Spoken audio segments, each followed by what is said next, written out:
Hello and welcome to another Solana tutorial. Today we're gonna talk about SIMD296 and larger transaction sizes, because that's something that we need. The transaction size limit has always been bothering us Solana devs from the beginning, but soon we will have larger transaction sizes. And today we will already have a look at the sim and how we can already play with larger transactions using Surfpool's surfnet. And the goal for today will be to send a big transaction by ourselves. So let's see how we can get there. In today's episode of Andy has no idea how things work, but he will figure it out with you. Yeah, let's go. So in case you have been using the Solana Explorer lately, you might have seen this thing here. A separate cluster called SIMD296. We know mainnet, we know testnet, we know devnet. But what is SIMD296? If we go there, it doesn't really want to load this. There seems to be a problem. So we just Google SIMD296. And we'll find that it's a Solana improvement document for larger transaction size. We can find the original here by Jacob Creech. Historically, we're limited to a transaction size of 1232 bytes. We know that number because, again, it has been bothering us. With Quick, we can send bigger transactions, and this proposal suggests 4 kilobytes to allow use cases like CK proofs, untruncated Windnits, one-time signatures, whatever that is, technology, nested multisigs, on-chain cryptography, signature schemes, and just overall a larger transaction size is just more handy because you can just send more complex transactions that need more accounts without having to use that workaround with the account lookup tables that V0 transactions were introduced for. So yeah, you can read through that proposal yourself. All of these changes are implemented with a V1 transaction format. So currently we only had legacy and V0, but then there will be a V1 transaction format, and V1 transactions will then have that larger capacity and the others stay unaffected. Okay, so that's the proposal. Now, we also see this SIMD296 surfnet. That thing is an ephemeral network, so a temporary cluster essentially, that they are running on surfnet.dev that implements those larger transaction sizes. So basically what we get is a separate RPC URL, and with that we can use larger transactions. And it notes that all the transactions will support larger sizes, where in this proposal it's just V1 transactions. This surfnet implements SIMD296. That increases the maximum transaction size to 4 kilobytes. There we once again see the use cases. And SIMD385 then actually gives the format for a V1 transaction, which we can have a look at that at some point. But for the surfnet, it's not that important to understand V1 yet. I just want to be able to connect to this cluster and send a big transaction myself. That's my goal for today. And it shouldn't be so difficult, but it probably will be difficult because for some reason I cannot connect to this. I want an Andy L address. Can I get that? Andy's large transactions. Nice. Andy's large wrong porn for dev. Yeah, I take that as my key. So I Solana config set the key to this JSON, and then I will set the cluster to what they said here, this SIMD296 surfnet.dev, and then I will have no balance. But what I also saw is that there's a faucet here, so can I get one sol through this faucet? Token accounts updated, one sol. Did that work? Not really. Let's see if I can say Solana airdrop 1. That seems to work. I seem to have one sol. Okay, I seem to have one sol in this surfnet here. And I would love to see that here, but that thing just doesn't load. Why does that not load? Oi, oi, oi. We're getting blocked by course policy. Damn. Oh, here, look at all those course errors. Okay, but with this, it seems to work. I seem to be able to access the RPC and look at transactions and accounts with this. Like, I get all the information. It says I have one sol, but here this SIMD cluster with the Explorer seems to have a coarse issue. And that is a server problem, not a front-end problem, because the server provides no access control allow origin header.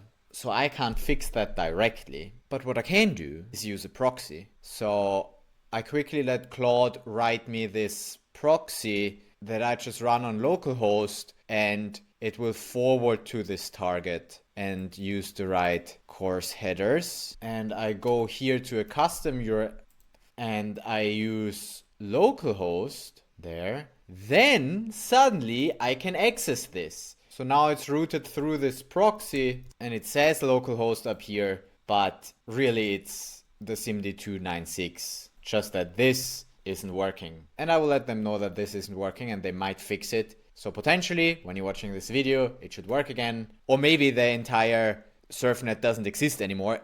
As they say, it's an ephemeral network. We're doing this until those changes are actually live on DevNet and mainnet, because then we don't need it anymore. But anyway, for now we need it, and for now I need that fix with going through a proxy, just so you know what I'm doing. And with this, it seems like I can normally access all the things. Yeah, wonderful. And that stuff now goes through localhost, but here it actually works. Here I can fetch with strict origin when cross origin. Nice. It's all going through here. Does this have a logger? I just like vibe coding. It's so easy. You just tell it what to do. It will do it. Just so I see what's happening here. Yeah.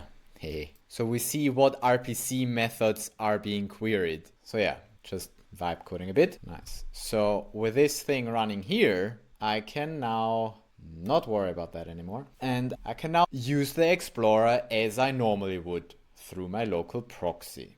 Okay, cool. So what do we see in this transaction? A recent block hash of all ones. That's just something that surfnet does. They don't take that too seriously, I guess. And yeah, we see that this was this airdrop from a faucet. We got one sol. Great. Let's see how we can actually send bigger transactions, because that's what we're here for. Well, first of all, let's see how we can send a regular transaction. But that shouldn't be too difficult. You can start sending larger transactions immediately using either Solana Kit or Solana Web3.js. The Kit version doesn't matter, but if you're using Web3.js, you should use that experimental one. I don't want to use the Web3.js anyway, so we're gonna use the Kit, because we're fan of the Kit. I'm fan of the Kit. You should be fan of the Kit. No, I'm not telling you what to do and what opinion you should have, but I'm just telling you what I'm using because I think it's more future-proof. And also, I just like it better. Once you get used to it, it's actually quite cool. This is my key. This is my Solana RPC. Then let's get node types and the Solana kit.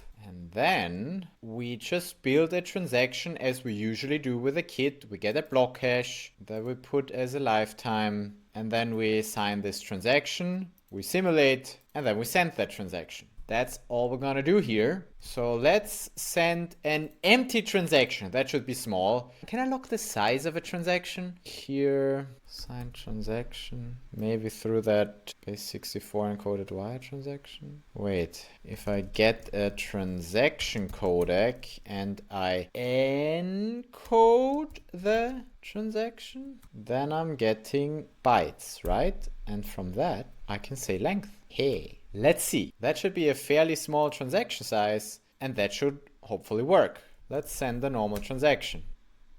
It worked, and I can access it here. Nice.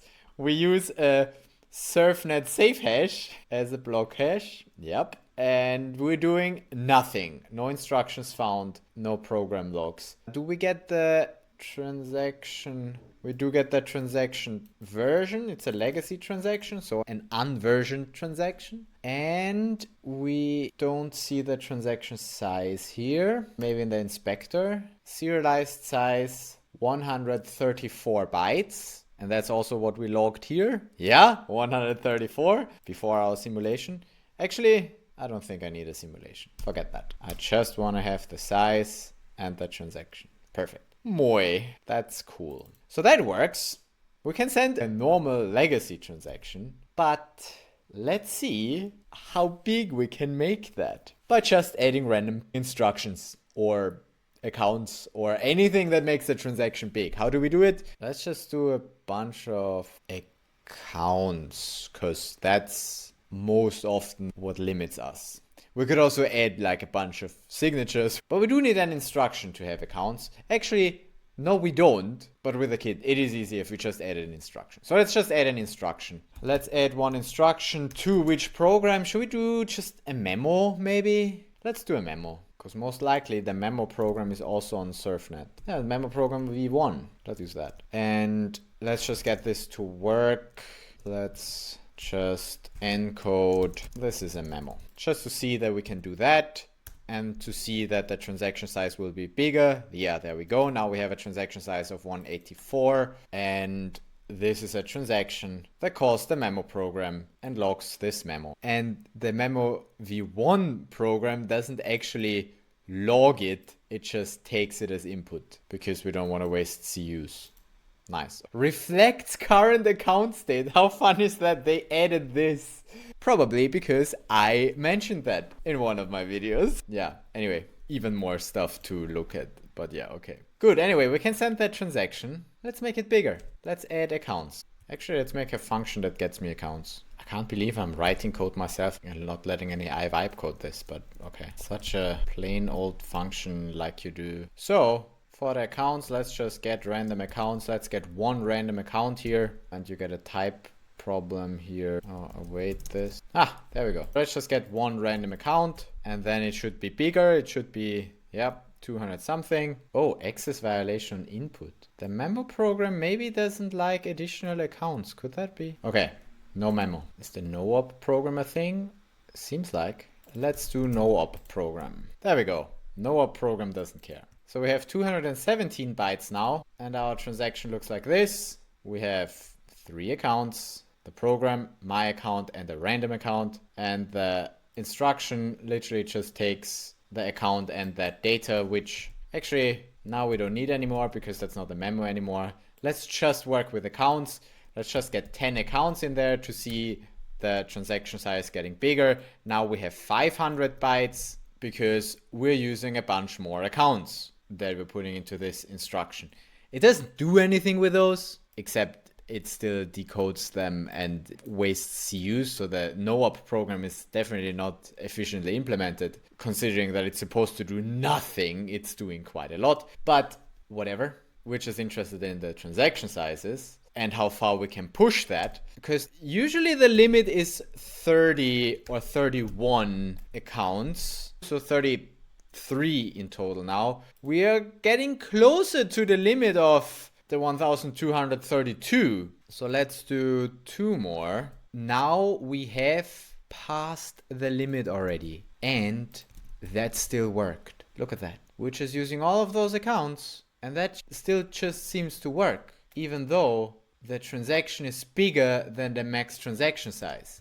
Let's go back to DevNet. If we were to do the same thing on DevNet, I would expect that that doesn't work. Look at that. The kit still lets us build this transaction, but then we get the Solana error from the RPC with invalid method parameters. The base 64 encoded Solana transaction is too large. We have 1680 bytes in base 64 encoded transaction size, and the maximum is 1644. So we need to have fewer accounts for that to work. Now the simulation failed.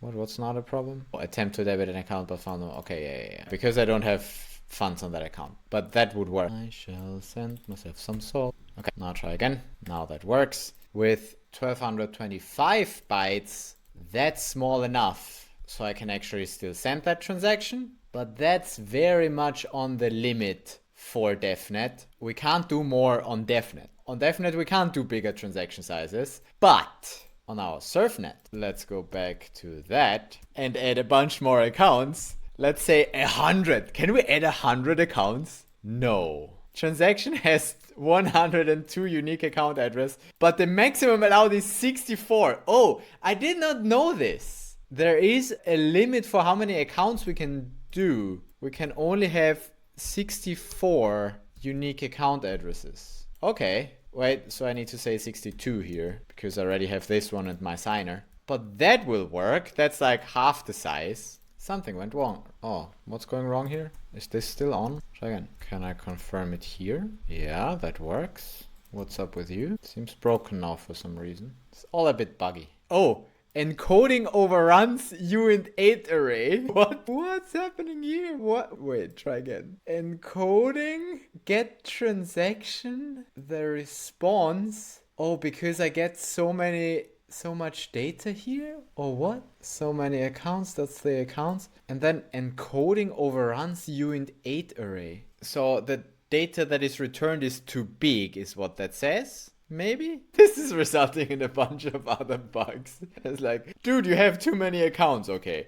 But here, wait, where was I? Here, look, here we can look at that, and we see that we have just a bunch of accounts that are being put in as read-only, and then into this instruction, we get all the post balances, and that worked. That transaction got finalized. But yeah, that's fun.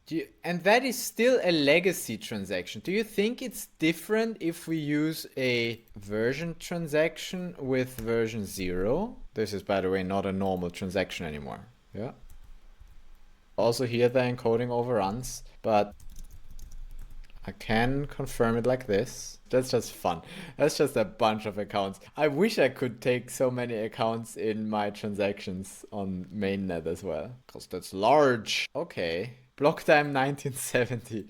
Well, yeah, I mean, we just started at Unix time 0. So it seems like that cluster is alive for 21 days. Could that be? Because the 1st of January 1970 is Unix 0. Anyway, seems like version 0 doesn't change much. Except it's gonna be 1 byte bigger. It's 17 instead of 15. Oh, it's 2 bytes bigger even. Okay, let's try something else. Let's not go with accounts. Screw that. Let's go with data. I'm just gonna say new uint8 array and give you a size here. Let's start small just to see that that works. Let's add an instruction with 100 zeros and send this large transaction. That's actually not large now. That's still a normal transaction. So that's 270 bytes, and that it should still manage to fetch. Yeah, cool. We've got 2 accounts, this one instruction, and it has just a bunch of instruction data that the Explorer can't load. But here, yeah, here we see the instruction data. That's it. Okay, cool. So let's pump it up. And here we control the amount of bytes that we're adding. So this is in bytes, so it's easy to calculate. If I want a transaction to have 2000 plus something bytes, I'll just add 2000 and boom, I can send a transaction that has 2172 bytes. Ah, something went wrong again. Again, the thing, yeah, encoding overruns again. So even here, the Explorer doesn't expect to get such big transactions or whatever. Okay, fine, so we manually do it. So here we'll see a bunch of zeros. Yep, bunch of zeros. But the transaction still had success. Like, that thing got finalized on that cluster on the surfnet. Nice. Well then, how big can we go? Let's do 3,900, because that will get us to 4,000 something bytes. Let's send this large transaction. 4,072 bytes. That still worked. We got to pump it up. A large transaction. Yeah. I can read anything in this signature. Solana, confirm this thing. It got confirmed. Compute units consumed 39. But we do have a bunch of transaction data here in the instruction data here. And of course I could put other bytes. I'm just putting zeros because it's easier to implement. I could do random data. In fact, let's do that. Let's get random data like this. Use the bytes and then we just write bytes. There you go. That's how you get random data. That's what we do here. Again with the 3900 bytes. Then we won't get all zeros. Same transaction size. But this time, we have actual bytes here. We have actual data. That's fun. Bunch of random data. Still, same compute units because we ignore that data. But it was put in as instruction data. And we did manage to send a transaction with 4,072 bytes. We can go up to 4,096. So that's another 24 bytes. Let's add another 24 bytes. And also that still works. Now we're at the limit. What if I add another one? Ah, finally we're reaching the max. Decoded Solana transaction, version transaction too large, 4097 bytes, where the max is 4096. So yeah, invalid method parameter, version transaction too large. So what we learned is that the kit doesn't care about max transaction sizes. That's actually enforced through the RPC. The Web3.js still cares about that. We know that. But yeah, that's cool. And we did manage to send a large transaction of 4 kilobytes. Let's go. But the Explorer can't show that because it overruns some uint8 array. Let's see. Solana FM, are you smarter? Can I set you to localhost and get this? Yeah. What? Status is red, but it's a tick. What does that mean? Program returned success. Version undefined. A month ago, invalid date. Yeah, where the timestamps are not quite right. Doesn't seem to get all the informations. Also here, a bunch of access control errors and other errors. But it seems to be able to at least get the logs and the instruction. And there is no accounts in the instruction, but data. Data, I can look at the data. Look, that's all the data of this instruction. It's a bunch. There's more. In raw, that's what it looks like in raw. Bunch of data. Interesting. So yeah, that's how you send big transactions. One more thing. Can I, going back to random accounts, can I use more than 64 accounts with a V0? No, also not. Too many account addresses. And can I use a version 1? That's not a thing, right? But there seems to be a compile V1 message, even though that's red. Hold on. Failed to fill whole buffer. Yeah, that still doesn't work. Okay, no V1 transactions. So the biggest we can do is 64 accounts, and then we're at 2000 something bytes. So we'll have another 1800 or so free. Yeah, that's 18. So that's plus 78. And once again, we're at the maximum with 4K with this transaction, where we have 64 accounts and 1878 bytes of instruction data. And that still comes back with success. And it involves all of those accounts. And it has all of this instruction data. That's fun. That's a big transaction.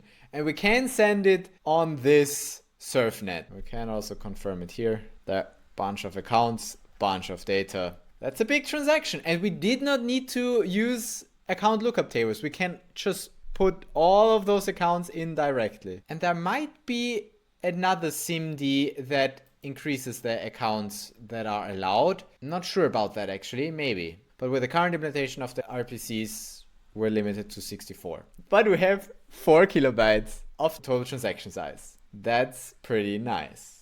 Okay, and I would say we can leave it at that.